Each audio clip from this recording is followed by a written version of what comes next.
페이지 르네상스와 인문주의 이제 여기 들어가겠습니다. 우리가 르네상스와 종교 개혁에 관한 우리 교회사를 지금 동시에 지금 배우고 있기 때문에 오히려 더 이해하기가 쉬운 그런 내용입니다. 중세 문명은 종교적 기초가 그러니까 종교적 기초로 되어 있는 사회 구조예요. 그러니까 그 종교는 이제 기독교고, 그다음에 그 기독교는 로마 천주교고, 그러니까 구분을 해야 돼. 우리는 중세의 종교적, 그러니까 기독교적 상황이 정상적인 기독교가 아니라는 전제를 꼭 가지고 있어야 돼요. 이게 참 중요합니다. 왜냐하면 교회사 책들을 읽어보면은 그 저자들이 어떠한 그 전제를 갖고 있냐면은 중세의 기독교를 정상적인 기독교라고 하는 전제를 가지고 기독교 역사를 쓰더라고요. 나는 그게 항상 늘 읽어보면서 이제 좀 항상 좀 가시더라고요. 가시. 왜냐하면 우리는 이 중세 문명, 중세 사회, 중세 세계는 결코 정상적인 기독교가 아닌 그러한 즉 그 잘못된 기독교의 상황 속에 있었던 세계이기 때문에 그 중세 시대에는 그로 인한 여러 참 좋지 못한 안 좋은 상황이 있다는 걸 우리가 알아야 돼. 이거는 중세 시대 교회사를 읽어봐도 알고 중세 시대의 풍습이나 관습이나 상황을 봐도 금방 이해할 수 있는 문제예요. 그래서 벌써 이 책에도 나오죠. 그러나 이런 기독교 사회가 진정 기독교에 있는가를 부를 때는 매우 난처해진다. 그렇죠. 맞습니다. 어쩌면 교황청의 힘이 정점에 이르렀을 때가 가장 비기독교적 사회였을지도 모른다.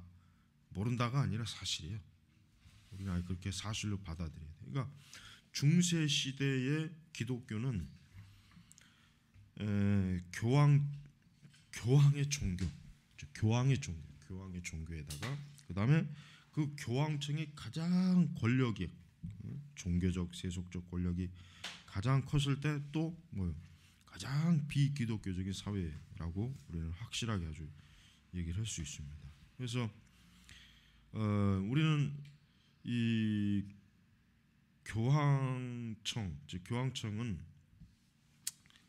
종교적 부패, 정치적 부패 이런 부패의 어떤 근본적인 요소들이 깊이 아주 뿌리가 내려졌기 때문에 아주 극심한 하여튼 그로 인한 그 문제가 많이 있었다는 것을 우리가 이제 알아야 됩니다.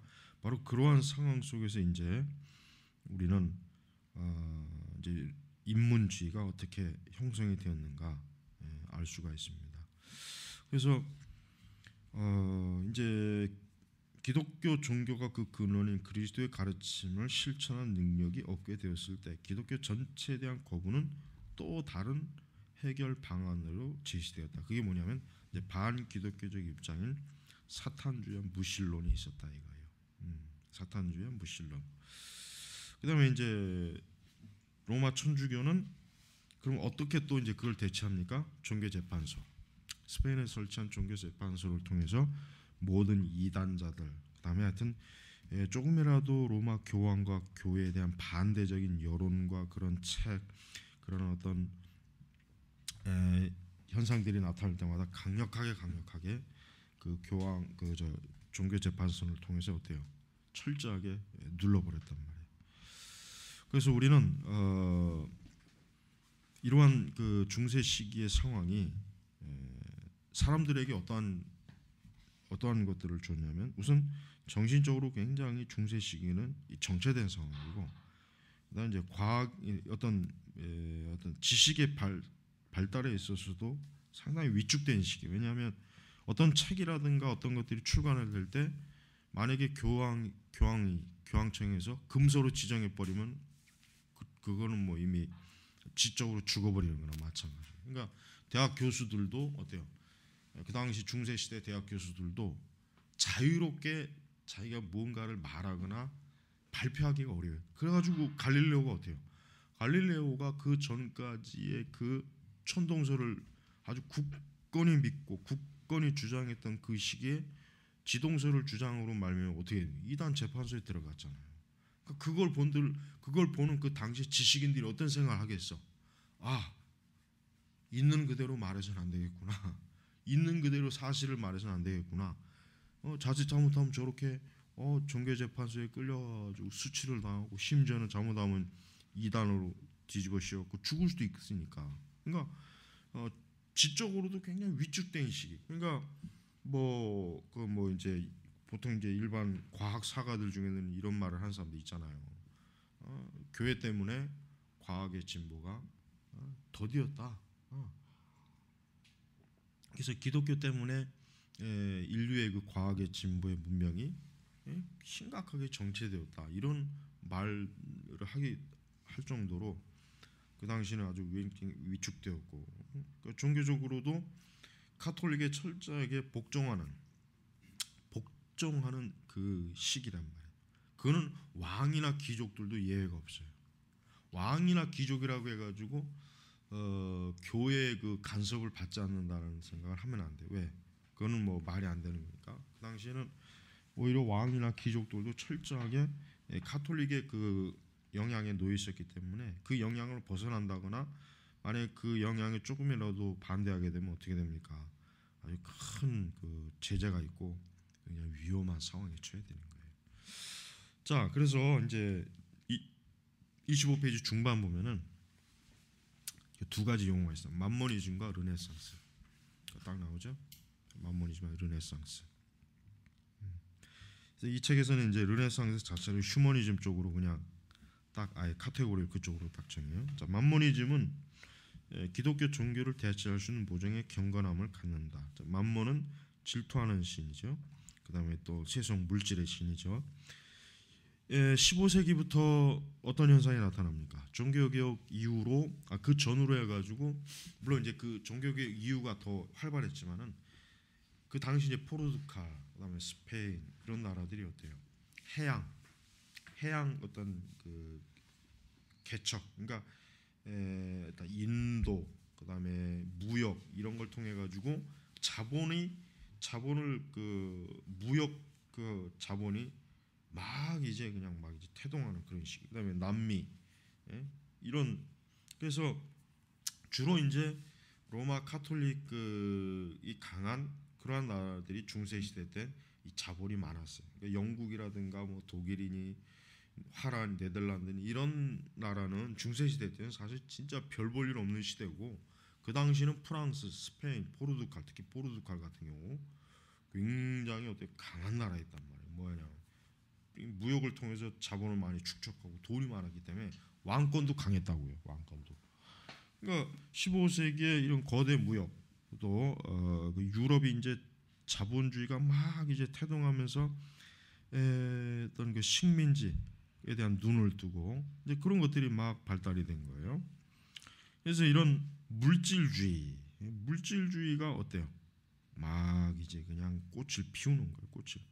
그래서 하반절에 오직 돈을 모으기 위해서만 살면서 이 두 가지 특징을 보였다. 왕들도 그렇고 노동자들도 그렇고 그 당시 황금 또 그 당시 이제 은행의 시초 이런 뭐 다양한 무역 상품이 막 이제 발견이 되거나 개발돼 가지고 이제는 그 중세 시대 사람들이 겉으로는 어때요? 하나님 중심, 오직 하늘을 바라보지만 실제로는 그 이면에는 뭡니까? 굉장히 막 돈에 대한 벌써 이미 그냥 막 돈과 막 이 세속 탐욕 이런 것들이 막 아주 굉장히 막 커졌던 거예요. 가지고 특히 왕들은 식민지를 통해서 황금을 하여튼 엄청나게 막 그 탐욕스럽게 이제 모았죠. 그래서 종교개혁 이후에 이제 그 남미를 개척하는 그 탐험가들이 왕의 명령을 받고 그 당시 그 황금의 땅, 황금을 하여튼 모으기 위해서 그냥 엄청난 인디언 학살, 그 지역을 지배하고 막 이랬단 말이에요. 이게 다 뭡니까? 황금. 이 금은 보화, 보석 이런 것들에 대한 그 사치와 탐욕이 그런 그 참 비참한 어떤 역사가 만들어지는 계기가 됐어요. 자, 그래서 이제 저물어가는 기독교 문명을 대체할 수 있는 힘은 뭐냐? 25편 4반절에 헬레니즘과 헤브라이즘의 융합을 깨고 고대 문명으로 돌아가는 데서 나올 수 있었다. 그러니까 이제 사람들이 추구하는 거는 이제 우리가 과거의 그 뭐라 할까? 과거의 그 고대인들의 지혜 뭐 이런 것들을 이제 막 추구하는 거예요. 그러니까 더 이상 하나님 중심적인 히브리 유대적인 그러한 개념보다는 인간을 높이는 휴머니즘은 단순한 물질주를 넘어서 앞시대 하나님을 찬미를 대체하는 거죠. 대체. 그러니까 이제 물질주의를 넘어서 뭐가 나오냐면 휴머니즘이 나오는 거예요. 휴머니즘을 이제는 인문주의에 이제 같이 동격으로 보는 것이고, 그래서 이제 피코 델라 미란돌라 같은 사람이 이제 인간은 모든 자유 가운데서 자기 자신의 주인이다. 이게 굉장히 급진적인 생각이에요. 왜?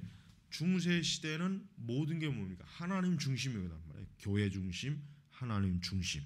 그런데 미란돌라 같은 사람이 폭탄 선언을 하는 거예요. 인간은 모든 자유 가운데서 자기 자신이 주인이며 자신의 운명은 그러니까 자유의지에 달려 있다. 그러면서 인간은 짐승이 되기까지 퇴화될 수도 있는 반면 거의 하나님과 비슷하게 되기까지 갱신될 수도 있다. 그러니까 무엇으로 하나님과 같이 갱신되냐 이거예요. 휴머니즘이에요. 인문주의 운동, 르네상스 이걸 통해서 뭡니까? 이제 더 이상 인간이 하나님에게 종속하지 말자. 그러니까 이 당시에 지식인들의 그 갈망이 뭐냐면 하나님 교회에서 탈피하자. 교회에서 좀 벗어나 보자. 더 이상 교황이나 사제들에 의해서 우리가 이러면 이러고 저러면 저러고 하는 그걸 하지 말자. 우리 스스로가 좀 주도적인 그 생각, 사상, 활동을 갖고 좀 이제 기독교를 대체할 수 있는 아니 심중심적인 그러한 것을 대체할 수 있는 것을 이제 이렇게 세워보자. 이게 지금 르네상스와 인문주의의 어떤 굉장히 큰 특징이 하나란 말이에요. 바로 이러한 시기에 이제 발달된 게 뭡니까? 미술, 조각, 예술. 그래서 르네상스 시대 때 조각이라든가 미술이라든가 이런 것들을 뭐 이렇게 당시 문화 예술은 다 뭡니까? 사람 중심. 모든 게 이 사람을 가장 돋보이는 거예요. 그러니까 조각을 해도 사람을 가장 아름답게 조각하고 그림을 그려도 사람이 그 그림의 중심 피사체가 되는 거예요. 뭐 그게 뭐 음악도 마찬가지고 시라든가 뭐 그게 여러 그것도 이제 하나 그 전까지 이제 하나님을 막 이제 높이던 사람들이 이제는 인간에 대한 관심, 사람에게 뭔가 새로운 것이 있다. 이제 그거를 이제 사람들이 굉장히 추구하는 거예요. 자, 정말 삶의 경험이었던 것이 고대 문화의 영향에 의해 교리를 세워졌다. 적어도 페트라르카와 보카치오 일의 서러운 이탈리아 사회는 그 사회의 정당성을 발견함과 동시에 인간이라는 동일한 의미로 지속해 나갈 용기를 발견했다. 단순한 장식품을 여겼던 이 문화는 미란돌의 말에 따르면 신의 일과 인간의 일에 대한 묵상과도 같았다. 그래서 그 인용된 최고의 지혜란 이 세상에 대한 경멸을 통해서 하늘나라를 열망하는 것이었다면 헬레니즘 세계는 뭐야? 세상이 동일하게 거룩한 것이라는 것. 인간은 절대 추구 속에서 자신의 가능한 힘을 행사함으로 세상의 모든 희락을 뭐야? 알 권리와 의무를 가르친 거야. 이제 절대는 뭐야? 더 이상 여기 나온 것처럼 하나님, 불멸, 거룩함이 아니라 뭡니까? 인간의 영광. 르네상스는 하나님이 자리에 앉아 있는 그 하나님을 발로 뻥 걷어찼어요. 발로 뻥 걷어차갖고 누가 앉습니까? 사람이 거기에 딱하니 앉아 있는 거예요. 거기에. 사람이 여기 딱하니 앉아갖고 이제 모든 세상의 영광을 하나님이 아니라 사람에게 돌려라. 사람에게 돌려라. 이게 이제 그 중세 그 인문주의 르네상스 그 시기의 아주 정신입니다. 시대 그 시대 정신. 그래서 르네상스는 뭡니까? 이교적 교훈에서 이런 인성관을 뭡니까? 제거하지 않은 거예요. 그래서 로마의 플라톤 아카데미는 이교주의 제식과 상식을 세진학을 했다.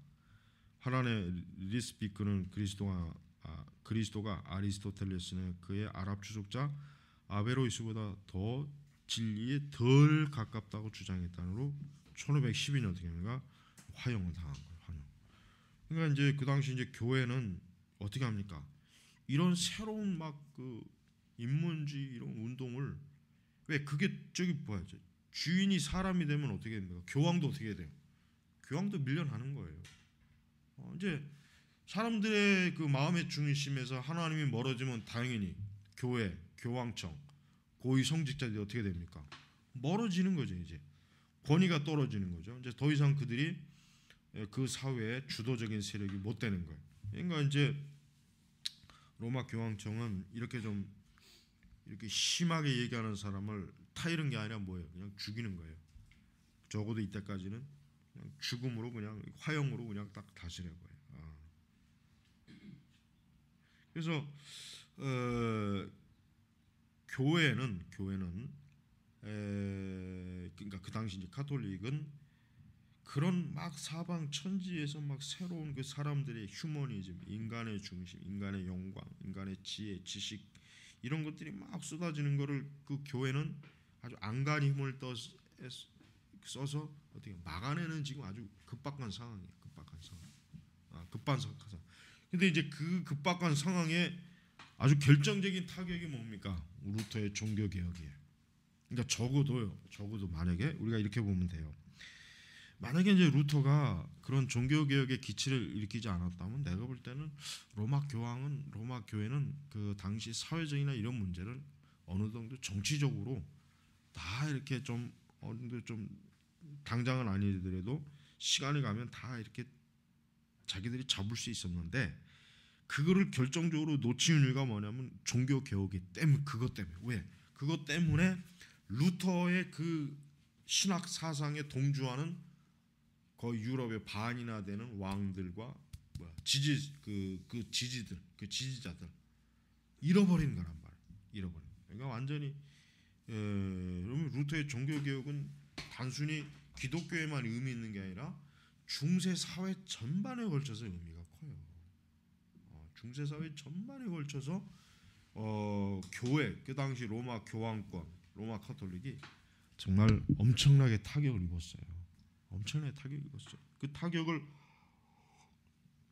만회하려고 바로 이제 남미나 이런 데로 막 카톨릭은 전교사, 카톨릭은 선교사라고 안 하고 그러니까 전교사를 전교사들을 막 보내가지고 막 곳곳에 이것은 교황의 땅, 이것은 교황이니까 막 그냥 사방 가는 데마다 하여튼 다 그런 식으로 지금 그냥 확장을 해버린 거예요. 왜? 유럽 본토에서 잃어버린 그 나머지 힘을 외부에서 찾으려고 외부. 근데 그게 사실 상당히 또 효과를 보긴 봤어요. 남미 같은 경우가 그래서 이제 안타깝지만은 만약에 남미가 종교 개혁의 그 개신교가 들어갔으면 오늘날의 남미는 완전히 180도 다른 나라가 됐을 거예요. 그러나 어때요? 카톨릭이 들어가는 것 때문에 조모형 족골이 돼요. 아니 뭐 요즘이야 뭐 또 뭐 내가 볼 때는 지금도 그럴 것 같은데 그지?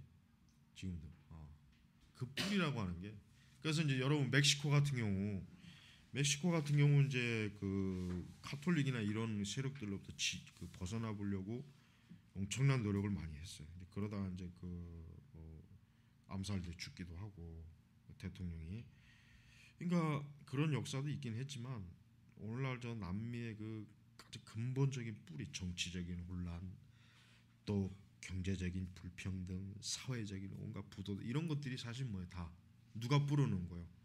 카톨릭이 뿌려놓은 거란 말이에요. 그러니까 나는 항상 그게 안타깝더라고.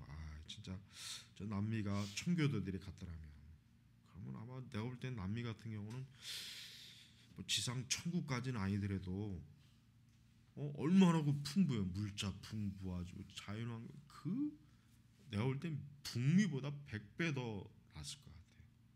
참 안타까운 거예요. 그래서 우리가 지금 이 카톨릭이 결정적으로 루터의 종교 개혁으로 인해서 아주 정말 아주 극심한 타격을 입었다는 게 아주 분명한 사실이에요. 자, 토마스 아퀴나스는 거의 아리스토텔레스 편으로 기울였다. 그렇죠. 아퀴나스는 자신의 신학 대전을 아리스토텔레스의 철학으로 체계로 완전히 세운 사람이에요. 자, 그리고 14세기에는 파리학파, 기독교 실증주의를 위해 이 종합을 해체했고, 15세기에는 독일의 추기경 니콜라스 크레부스가 보다 광범위한 해체를 시도했고, 그 뒤로 이제 여러 이제 플라톤주의가 나오고, 그는 페치노는 그는 이 세상이 그의 창조주처럼 신성하고 이 창조주가 자연 전체를 관통하는 것을 영적으로 만들었다고 가르쳤다. 하지만 로렌조 발라, 그다음에 포지오는 어떤 일반적 인문주의는 가장 통속적인 의미로 쾌락주의에 불과했다. 그래서 이런 철학에 있어서 종교란 피치노가 말한 것처럼 모든 인종의 공통되고 본성적인 감정에 불과하며 그것을 통해 세상의 여왕이 섭리를 생각하고 경배한다. 그냥 종교라고 하는 게 그냥 이 세상을 통치하고 지배하는 데 유용할 뿐이다. 그렇게 얘기하는 거예요. 그래서 자연과 동일시된 하나님은 또한 전생계에 있는 인간과도 혼동돼. 이 바탕에 첨가된 모든 기독교에서는 뭡니까? 부수적이 돼버린 거예요. 부수적. 이젠 더 이상 중심이 못 되고 그냥 하나의 격가지, 부수적. 설령 기독교의 가르침이 훌륭한 것이라 하더라도 그것을 실천하는 교회와 성직자들이 문명을 위협하는 뭐예요? 기생충과 같은 존재예요. 갈릴레오 사건이 두고 이 교회가 저렇게 있는 한, 저 교황과 성직 추기경들이 있는 한, 이 세상의 문명은 발달하기 어렵구나. 더 이상 뭔가 이게 좀 사람이 좀 더 나은 삶을 살기가 어렵구나. 이런 인식을 사실은 참 주었어요. 강력하게 지금 받았죠. 자, 그래서 기독교 인문주의로 넘어갑니다. 기독교 인문주의 방식, 서구 문명에서 기독교를 제거한다는 것은 그 문명을 어때요? 여기 끝내는 일이다. 그렇습니다. 사실 지금 아무리 지금 세상이라도 서구에서 기독교 문명을 제거한다는 것은 이 서구 문명 자체를 그냥 끝장내다 없애버리는 거예요. 예, 우리나라도 그렇잖아요. 우리나라도 불교 문명을 뿌리채 뽑을 수는 없잖아요. 못 하잖아요. 아무리 가고 싶어도 아직도 1000만 명이 넘는 사람이 자기 종교를 불교라고 서류에다 쓰고, 그다음에 또 우리의 전통 문화나 이런 관습에 불교적인 요소가 얼마나 많이 있어요. 우리가 저 태국이나 저 불교 국가처럼 버마나 이런 나라처럼 그냥 길거리에 온통 불교에 있지는 않지만 우리의 심성 속에, 우리 한국 민족의 심성 속에는 이 불교적인 영향이 여전히 많이 남아 있어요. 여전히 많이 남아 있단 말이에요. 아주 피할 수 없죠. 피하고 싶어도 피하기 어려운 상황이에요. 서구의 기독교도 마찬가지예요. 여러분, 서구 세계가 아무리 설령 기독교의 흔적을 막 제거하려고 해도 그러면은 결국은 자기의 뿌리를 잘라버려야 돼요. 자기의 뿌리를 잘라버려야 돼요. 없애버려야 돼요. 근데 그렇게 한다는 건 사실 불가능하죠. 그래서 기독교의 본질은 여전히 문명을 유지하는 데 유익하다 그래요. 여전히. 왜냐, 서구 문명의 뿌리 자체가 기독교가 한 축을 이루기 때문에. 그래서 인문주의자들 가운데 이런 생각을 갖고 있는 사람도 있었다. 갖고 있었다. 자, 그래서 이제 28페이지로 넘어가면은 우리가 이제 지금 그 뒤에 이제 보면은 나오지만 여러 기독교 인문주의자들이 나와요. 여러 인문주의자들은 그냥 여러분이 읽고 제일 중요한 사람은 에라스무스예요. 에라스무스 34페이지 에라스무스가 제일 중요해요. 그래서 일단 28페이지 먼저 하고 여기 하고 자 인문주의에 대한 그 당시 사람들의 아주 열렬한 환호, 또 인문주의를 통해서 세상을 이해하려고 하는 것, 그다음에 그 인문주의를 통해서 그 당시에 기독교를 더 좀 세련되어 시키려고 하는 시도, 그 인문주의 통해 가지고 어때요? 기독교 교리를 더 온전하게 좀 뼈대를 좀 세우고자 하는 그런 여러 시도들이 인문주의에 많이 있었단 말이에요.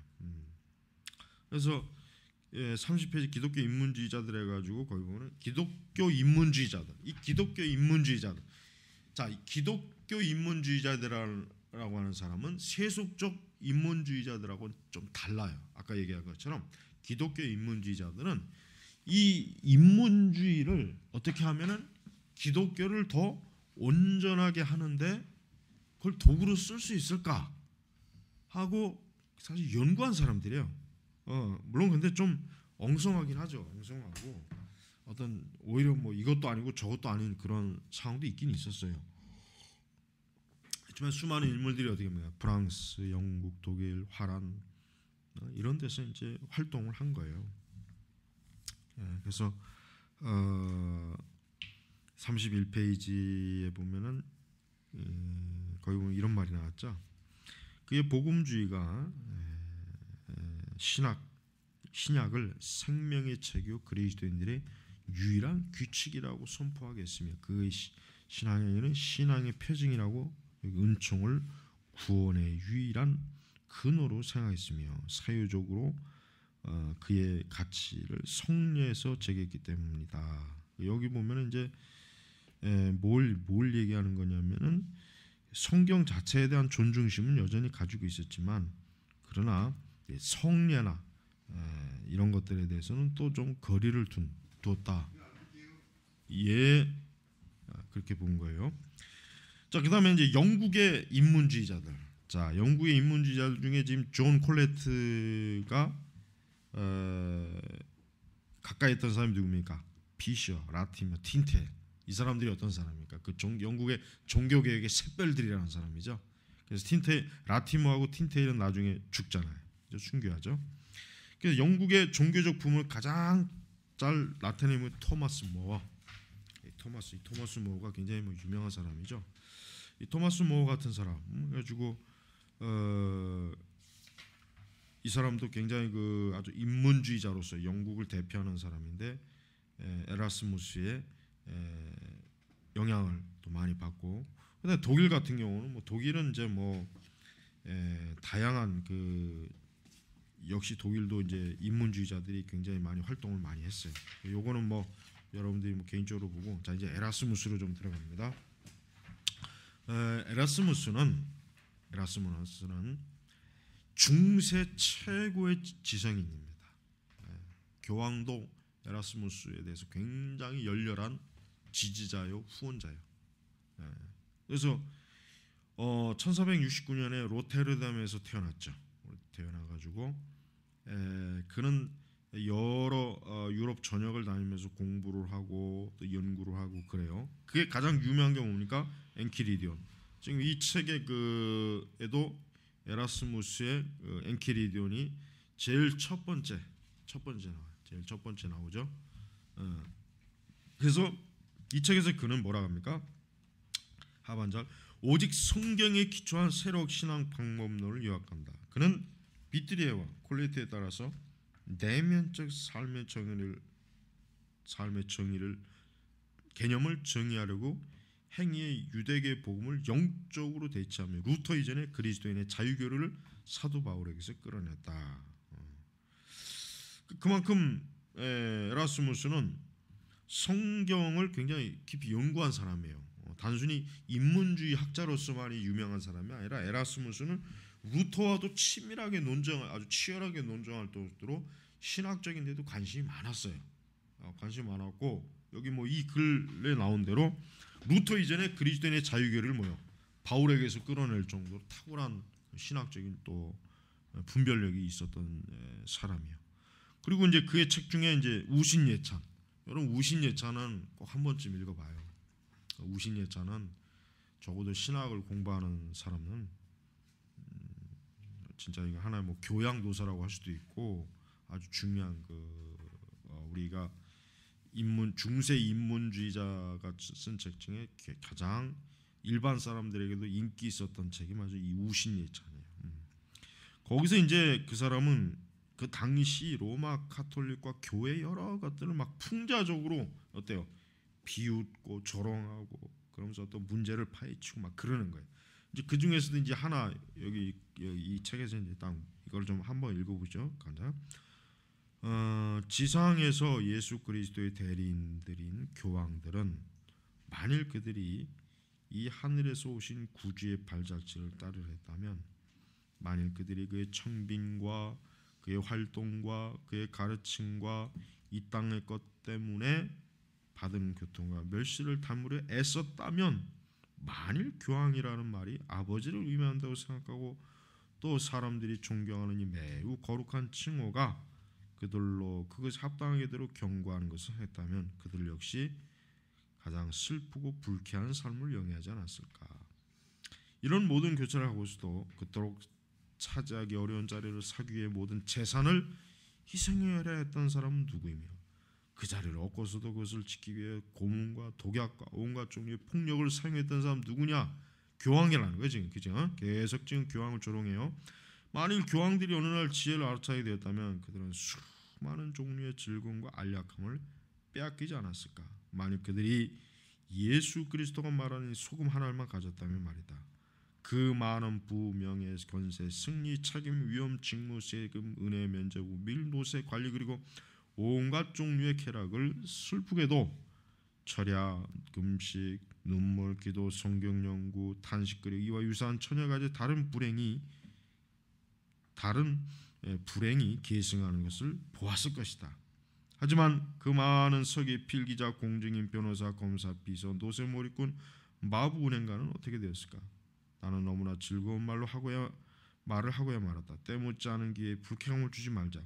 로마의 궁정에서 그토록 소중하고 존경스러운 이 수많은 사람들은 모두 굶어 죽게 되었을 것이다. 이것은 큰 재난이 있으리라 하지만 훨씬 더 비인간적이고 끔찍한 것은 교회 군주 자신들, 이 세상의 창랭 강령들을 동량하는 신세로 전락시키는 일이 있었으리라. 그러니까 그 당시 교회가 얼마나, 여기 나와 있죠, 유물론, 아주 물질 탐욕, 물질 중심, 영적인 가치를 다 내다버리고 아주 그냥 참 그 비참한 그런 것들을 지금 조롱하고 있는 거예요. 자, 그래서 이제 종교적 입장을 볼까? 그 에라스무스의 종교적 입장을 한번 보죠. 좀 연구할 가치가 있어요. 레오 10세가 성직자의 옷은 못 입게 했으나 성직 간직록을 허락했습니다. 레오 10세가 에라스무스를 굉장히 좋아했어요. 아주 그 로마의 어떤 그 당대 어떤 최고 지식인으로서 에라스무스를 굉장히 존중하고 존경했습니다. 에라스무스는 분명히 복음주의, 즉 기독교 인문주의다, 그 종교는 복음주의다.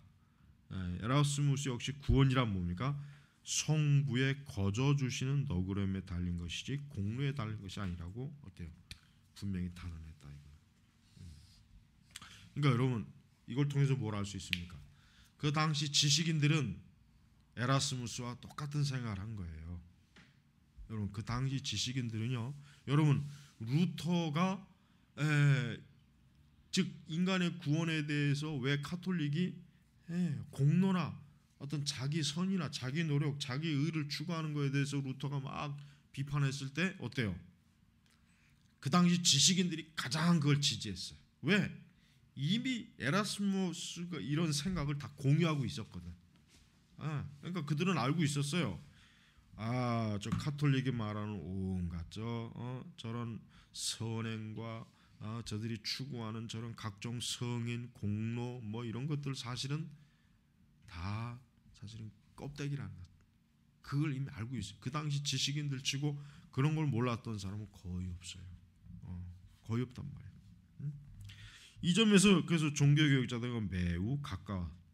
그는 인간의 본성 및 죄의 효과와 관련해서는 매우 멀었다. 그러니까 인간의 본성, 죄의 효과, 그러니까 인간의 본성의 어떤 전적 타락이라든가 이런 부분, 이런 부분은 좀 미흡한 거죠. 그는 심지어 인간사의 속박에 대해 하나님과 인간의 협력을 주장, 하나님과 인간의 협력, 이걸 주장한 거야. 그 다음에 이제 종교개혁자들의 너무나 단호한 해결책에 대한 거부는 에라스무스의 교회론석이다. 교회가 단순하고 정화되는 방식은 매우 적은 수의 신성한 교리와 대중의 여론 사이 구분에 의해서 성경이나 교부들에 근거하지 않는 구범들에 의해서 제거에 의해서다. 자, 종교개혁자들에 대한 반동으로 말미암아 에라스무스는 어때요? 초기 작품들의 상당한 교회 비판적인 태도에서, 그러니까 우신예찬 같은 점차 어때요?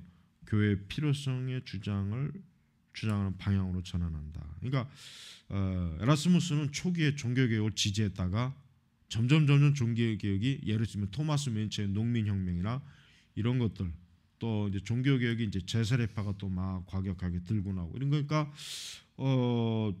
이 에라스무스는 종교개혁하고 이제는 어떻게 합니까? 거리를 좀 둘라 그래. 그때부터 이제 루터하고 좀 사이가 아직 안 좋아지는 거예요. 루터나 초기에는 에라스무스나 루터나 서로 굉장히 참 좋게 봤어요. 그러나 이제 점점 가면서 나중에는 서로 좀 굉장히 어떤 논쟁이 심했다고. 아주 루터나 에라스무스는 나중에는 이제 결별을 하게 되는 거예요. 그래가지고 뭐 에라스무스는 끝까지 어디에 남습니까? 카톨릭이 남아 있잖아 결국은. 그래서 실제로 신앙의 기초인 복음은 그래도 역시 교회 일반적인 전통적인 합의, 즉 교회에 의해서 해석돼야 된다. 그러니까 카톨릭은 어때요? 예나 지금이나 항상 교회가 뭐예요? 모든 일에 항상 절대적인 권리와 권력을 갖고 있는 거예요. 에라스무스는 그거를 지지한 거예요. 종교개혁자들이 왜 각자 저렇게 자기 마음대로 지 멋대로 행동하느냐?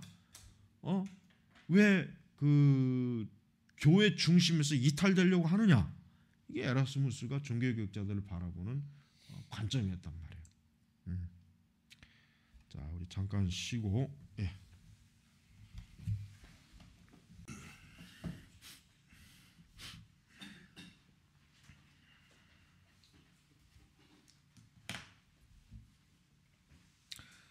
자, 이제 에라스무스는 당대의 이렇게 종교 개혁에 대해서 처음에는 지지하는 입장을 보였다가 이제 종교 개혁자들이 더 강력하게 로마 교회를 부정하고 또 로마 교회에 대한 그 도전을에 대해서 이제 에라스무스는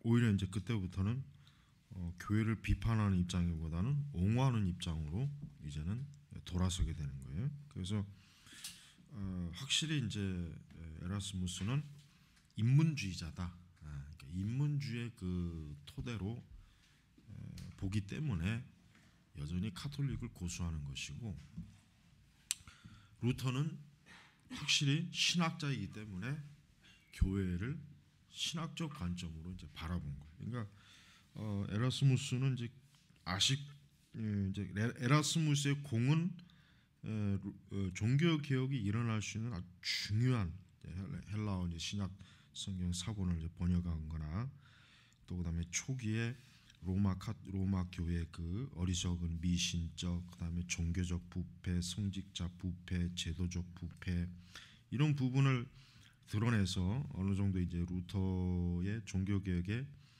그 사상적 또 문화적 뒷받침을 해주는 거, 그거는 좋은 평가를 받을 수 있지만, 그러나 결국은 에라스무스는 여전히 로마 교회는 부정할 수 없다, 로마 교회는 떠날 수 없다, 이것을 이제 끝까지 이제 고수한 그런 사람이에요. 그래서 우리가 에라스무스를 이제 그렇게 이제 좀 객관적으로 평해야 되고, 그래서 우리가 이제 그 38페이지 쪽, 아니 39페이지 쪽으로 넘어가면은 먼저 거기부터 먼저 보면 상반절 기독교 인문주의 복음주의는 다수의 교회가 수세기 동안 그럭저럭 기독교화 시켜놓은 근거 없는 종교로 만족하는 대중을 겨냥하지 않는다.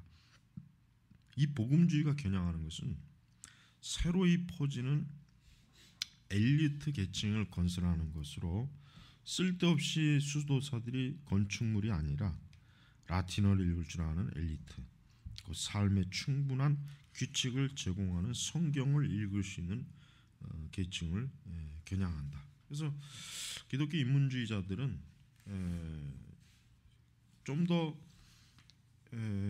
기독교가 성경에 좀 더 충실한 기독교로 좀 되었으면 하는 소망. 그러니까 기독교 인문주의자들은 종교개혁자들하고 인문주의자하고 또 차이가 있어요. 기독교 인문주의자들은 종교개혁자들만큼이나 신학적으로 선명성은 떨어져요. 확실히 떨어져. 뭐 당연하지.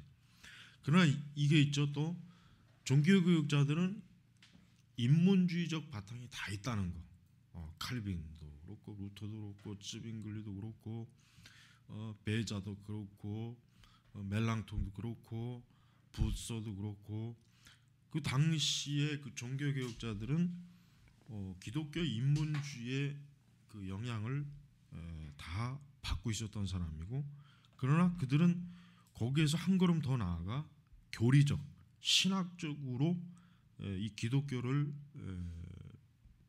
직접적으로 부딪히고 다룬 사람들이. 그러니까 기독교 인문주의자들하고는 또 그런 그 차이를 둬야 돼요. 물론 기독교 인문주의자들도 나름대로 공로가 있긴 하지만 그러나 좀 충실하지 못했어요. 자, 38페이지 그 앞쪽으로 넘어와서 자, 토마스 아켄피스의 그리스도를 본받아에서 방금 내가 뭐 카페에 이렇게 보니까 또 그리스도 본받아를 어느 출판사로 읽으면 되냐고 문의가 왔길래 내가 지금 아직 답은 안 달았는데 그런 쓸데없는 책을 읽지 마세요라고 지금 내가 이따가 답을 달 거예요. 그리스도를 본받아는 사실은 잘만 읽으면 좋은데 그리스도 본받아는 전반적으로 로마 카톨릭의 신학이 아주 짙게 자기의, 자기의 공로, 자기 선행, 즉 자기가 어떻게 하나님 앞에서 선한 모습, 의롭고 거룩한 모습으로 비치느냐, 이거에 중점을 둬서 수도자석, 즉 수도사들이 자기들이 수도 생활을 하는 데 있어서 아주 그 부분을 이제 그 다룬 것이지 복음을 다룬 건 아니란 말이에요. 복음을. 근데 이제 그리스도의 본받아는 뭐 기독교의 고전에서 항상 항상 첫 번째 자리를 차지할 만큼 우리 개신교에서도 많은 영향을 미치고 있는데, 나도 뭐 그리스도 본받아를 뭐 오래전에 뭐 읽어보긴 했지만 물론 좋기는 좋아요. 전반적으로 그리스도인의 성품, 인격, 삶이 하나님의 말씀으로 좀 하나님을 담고 그런 건 좋으나 그러나 복음에 대한 명확성은 없어요. 그게 가장 약점이라.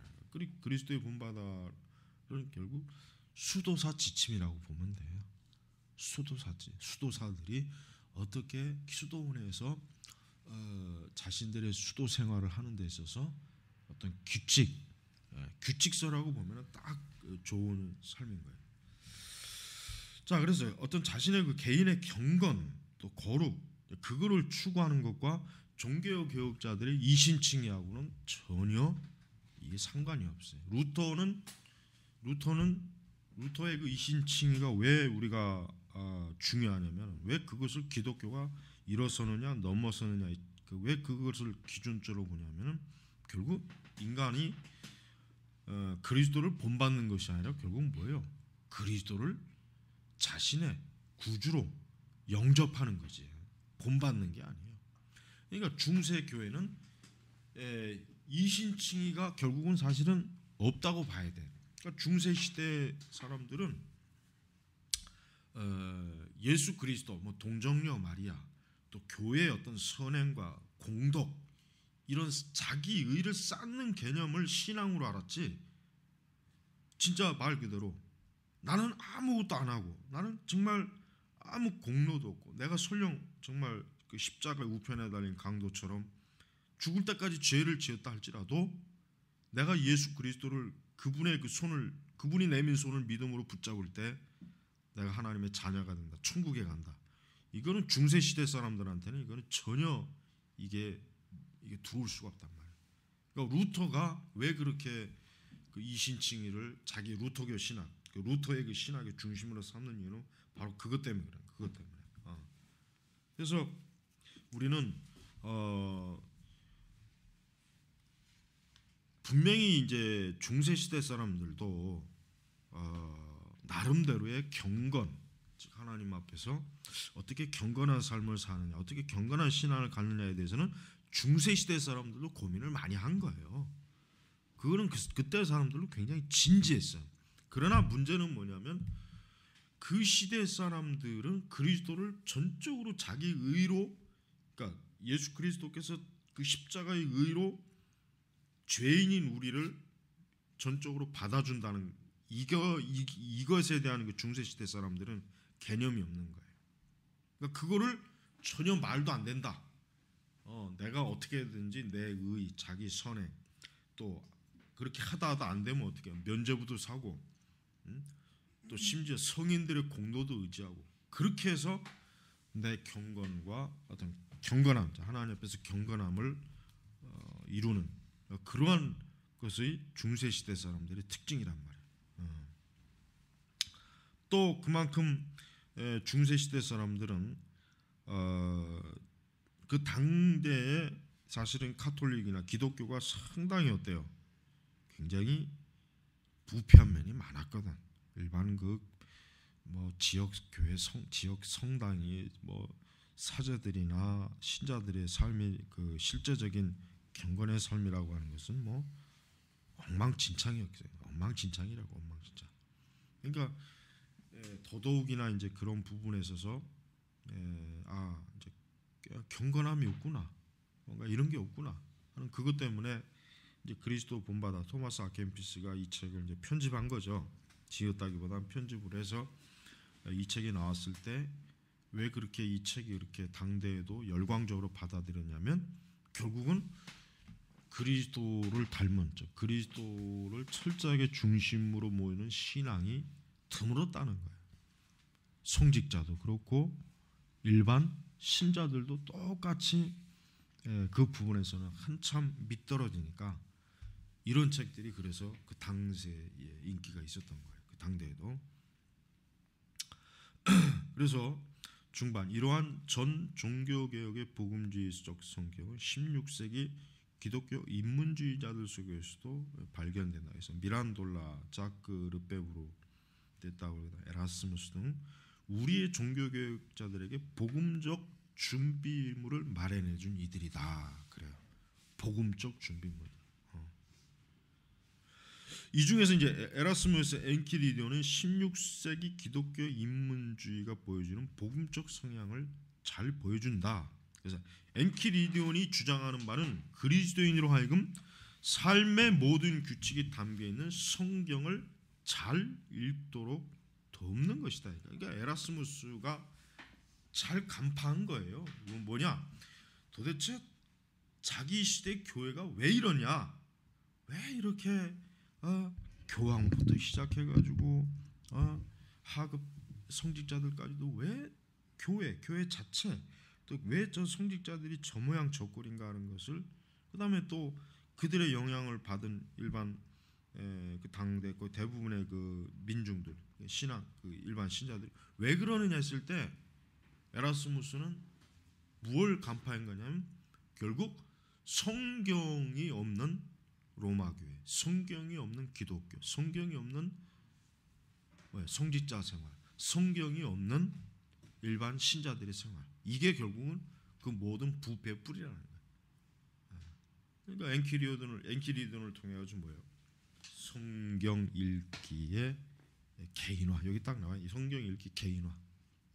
그러니까 성경을 읽어라. 심지어 뭐 사제들도 라틴어를 모르는 사람도 많았으니까. 그러니까 사제들도 글을 읽을 줄 모르니까 어떻게 성경을 가르치겠어요? 그러니까 그 중세 시대 우리가 이제 보편적으로 아는 것처럼 왜 스테인레스 그런 것들이 왜 발달할 수밖에 없냐? 글을 모르는 사람들이 거의 뭐 그 당시는 왕들도 글을 몰랐으니까 왕들, 귀족들도 글 모르는 사람이 많아. 글을 아는 사람이 누구예요? 예, 이런 인문주의자들, 그다음에 신학자들. 이 사람들은 글을 알아. 이 사람들은 라틴어부터 시작해서 헬라어, 히브리어. 그러니까 지식의 주도권을 가지고 있는 사람들이. 그러나 보편적으로는 글을 모르니까 이게 얼마나 이게 좀 엉망이에요. 그러니까 교회가 왜 여러분 왜 중세 교회가 왜 의식이 발달할 수밖에 없냐면 글을 모르는 사제들, 글을 모르는 일반 신자들이라고는 이게 설교 뭐 이런 게 안 되는 거예요. 그러니까 여러분 칼빈이나 루터 같은 사람, 찌빙글리 같은 사람이 종교 개혁을 했을 때 제일 먼저 한 게 뭐예요? 설교. 성경을 펴놓고. 찌빙글리 같은 사람은 아예 그냥 그 강단에다가 헬라어, 히브리어, 원어 성경을 가지고 마태복음 강해. 예? 뭐 이렇게 하니까 그 당시 사람들로서는 그거는 너무나 상상도 할 수 없는 거예요. 왜 사제들은 또 뭐 맨날 성당에서 미사 집전이나 할 줄 알았지 강단에 올라가서 강론이라는 걸 못 하거든. 강론이라고 한다고 해봐야 또 라틴어로 하니까 못 알아들어먹지. 일반적으로 뭔 말인지 어떻게 알겠어요. 그러다가 이쯤에 루터도 마찬가지, 칼빈도 그 자기들의 언어로 설교하고 이것을 들을 수 있는 거니까 어때요? 종교개혁이 폭발적으로 이게 사람들한테 환호를 받을 수밖에 없던 거라고요. 그래서 개신교의 종교개혁자들은 이 하나님 말씀의 선포, 즉 성경을, 에라스무스는 성경을 읽는 것을 강조했지만 루터는 어때요? 성경을 선포하는 걸 강조했어요. 선포. 그러니까 강단에서 복음을 선포하라 이거예요. 강단에서 하나님 말씀을 들려줘라. 이게 종교개혁자들의 모토야. 모토란 말이에요. 그러나 에라스무스는 읽는 것. 그래서 개신교의 우리 프로테스탄트의 그 가장 중요한 게 뭡니까? 오직 성경. 그 말은 뭐예요? 강단에서 성경을 설교하라 이거예요. 설교하라. 그러니까 칼빈도 그렇고 뭐 종교개혁자들은 뭡니까? 예배 미사를 폐지하고 뭐요? 그 중심에 뭐가 들어갔습니까? 성경을 설교하는 걸 들어간 거예요. 그거를 청교도들이 고스란히 이어받은 거고, 예? 그 다음에 17세기 복음주의자들도 고스란히 그걸 이어받은 거고, 이것이 지금까지도 적어도 우리 개신교의 어때요? 예배 중심은 어때요? 설교잖아요. 그러나 이제 올해 또 이제 개신교 미국으로부터 이제 오래 전부터 이제 개신교가 설교 중심에서 벗어나자 해가지고 의식화 중심으로 예배 갱신 운동이니 뭐 이런 거 우리나라 또 80년대 후반에 예배 갱신주의 나타나가지고 카톨릭처럼 가지는 않지만 카톨릭의 그 어떤 의식적인 것들을 많이 받아들이는 그런 예배, 그런 복장 그런 것들을 추구하게 된단 말이에요. 그러니까 종교개혁 정신에서 멀어지는 거죠. 종교개혁자들이 너무나 정확하게 깨달은 게 뭐예요? 결국 왜 이러느냐? 결국은 강단에서 하나님 말씀이 바르게 가르쳐주고 선포되지 않았기 때문에 교회가 말씀에 무지하고 무지주의 이런 반지성주의에 빠져서 결국은 뭐예요? 미신적 신앙, 카톨릭 자체, 의식적 기독교 예배, 그 미사, 어떤 미사 형태, 어떤 이런 모든 해로운 요소들이 다 거기서 쏟아져 나온 거예요. 그래서 엔키리도는 성경 읽기, 기독교적인 삶의 모든 악의 무리들과 대항하여 싸우는 투쟁을 하는 데 있어서 뭐예요? 성경 읽는 거, 그 다음에 기도와 학문. 전투의 무기는 기도와 학문이다. 이거 기도는 우리의 욕망을 하늘로 이끌고 학문은 잘 기도하도록 가르쳐주고. 그래서 학문은 어디서부터 오는가? 우선 성경을 깊게 아는 데서 온다. 성경을 깊게 아는 데서 온다. 다음으로 이 성경을 정확한 이해를 돕는 교부들을 아는 데서 온다. 이게 교부들. 그래서 중세 시대의 로마 가톨릭은 이 교부 신학, 이 교부들을 굉장히 중요히 여겼어요. 그러니까 오늘날에도 로마 가톨릭이 잘하는 게 뭐냐면 이 교부들의 그 신학을 아주 체계화시키고 아주 굉장히 많이 가르쳐요. 그 이유는 뭐냐면 가톨릭의 정통성을 교부들에게서 찾기 때문에 그래요. 교부들에게서. 그러나 우리가 알아야 될 것은 교부들이 결코 로마 가톨릭을 지지할 수 있는 그런 초대는 못 돼요. 왜냐? 교부들은 오늘날 가톨릭과 같은 이런 것들을 전혀 지지 않았어요. 거의 대부분. 물론 이제 어거스틴의 오류 중에 이제 여러 가지가 많이 있죠. 이제 유아 세례 그 완전성, 그다음에 뭐 또 뭐 그 여러 가지가 좀 있긴 한데, 그러나 우리 개신교도 교부들을 열심히 연구해 가지고 어때요? 오히려 우리 개신교가 정통성이 있다는 것을 그걸 학문적으로 우리가 해놔야 돼. 그래야 로마 가톨릭은 자기들의 정통성을 교부들에게서 찾으니까, 그러니까 그러니까 우리가 본 뿌리고 저 개신교는 뭐예요? 갈라져 나갔다고 말하는 이유가 거기에 있는 거예요. 저들은 교부들하고는 상관이 없다 이거예요. 우리가 교부들을 잘 공부해야 돼요. 교부들을 잘 공부하면은 결국 루터나 칼빈이나 이 종교교육자들이 교부들에게서 얼마나 이 복음의 원리를 잘 가지고 온단 말이에요. 물론 이제 교부들도 오류가 있죠. 교부들도 이제 초기 이제 저 책에 다 나와. 이제 저 책에 신학이란 무엇인가 저 책에 교부 시대 때 그 신학의 그 과정이나 흐름도 다 나오게 돼 있단 말이에요. 그러니까 잘 읽어보고.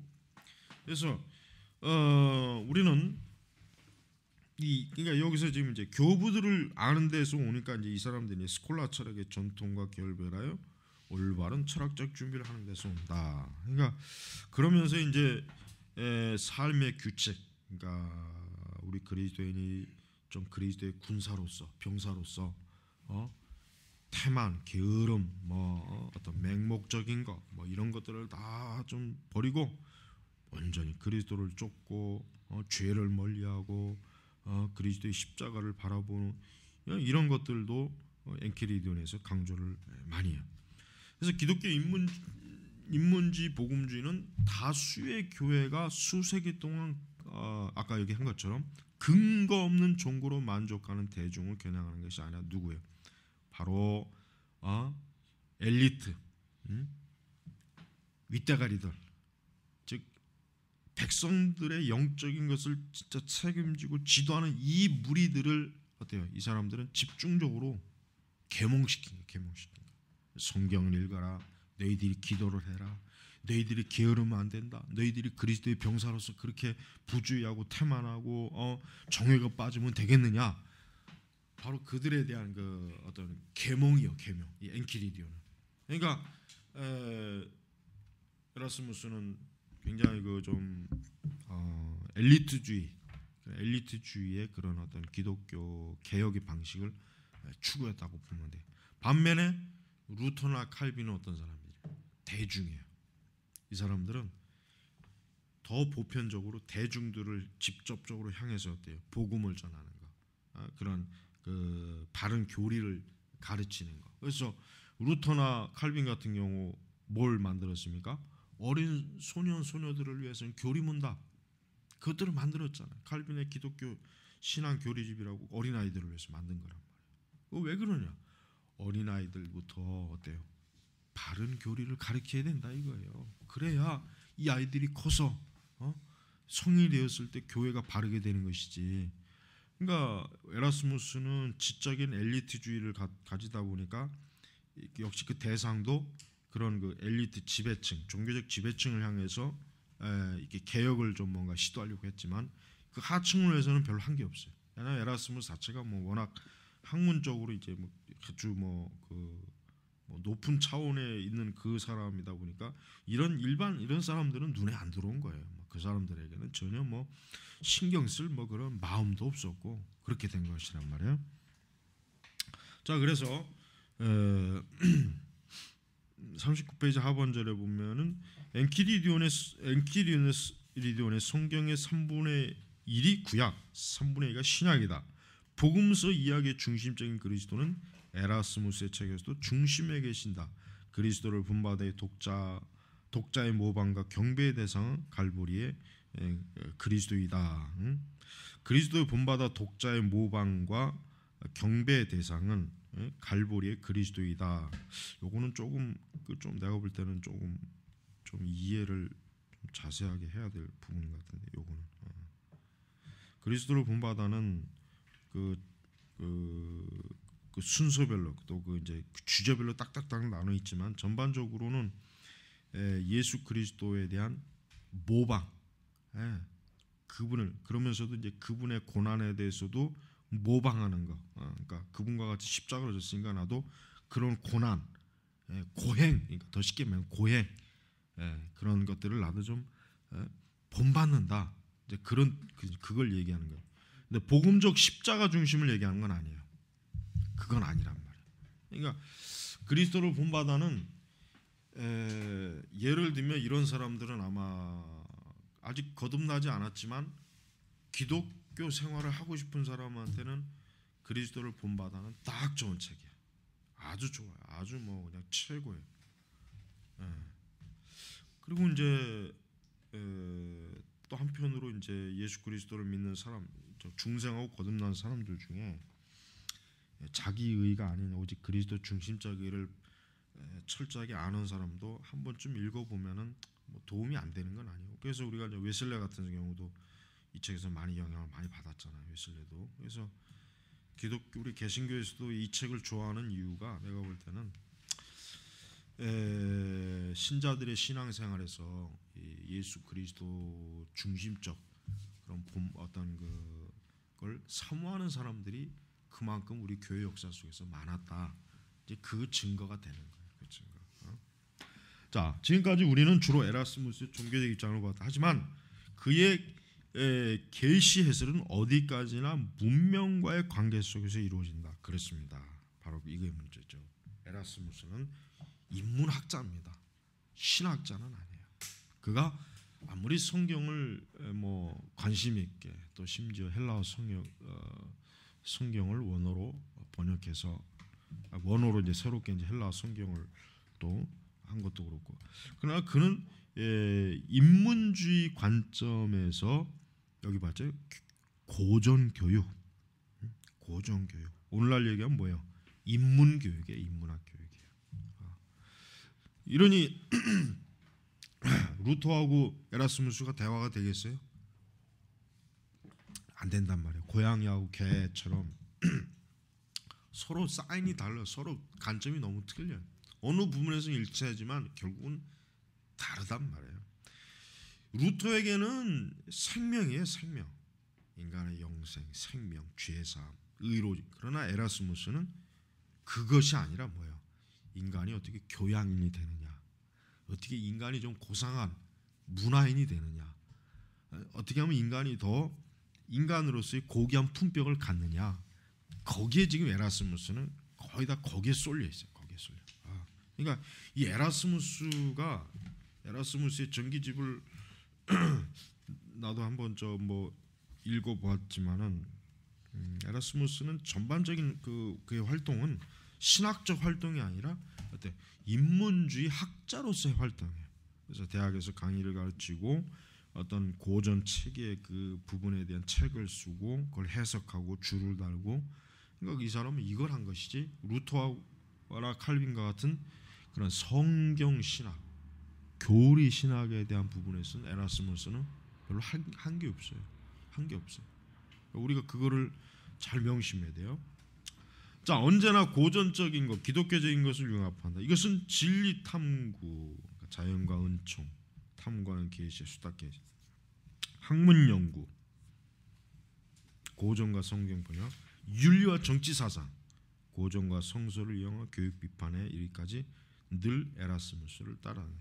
고전 세계로부터 에라스무스가 이끌어냈던 것은 무엇이든지 기독교적 여과기를 거쳐 통과했다. 이건 중요해요. 이거 베인턴이 지금 쓴 책에서는 우리가 여러분 요즘이 아니라 몇 년, 수년 전부터 이제 우리 보면은 기독교 고전 교육에 관한 책들이 나와요. 기독교 고전 교육.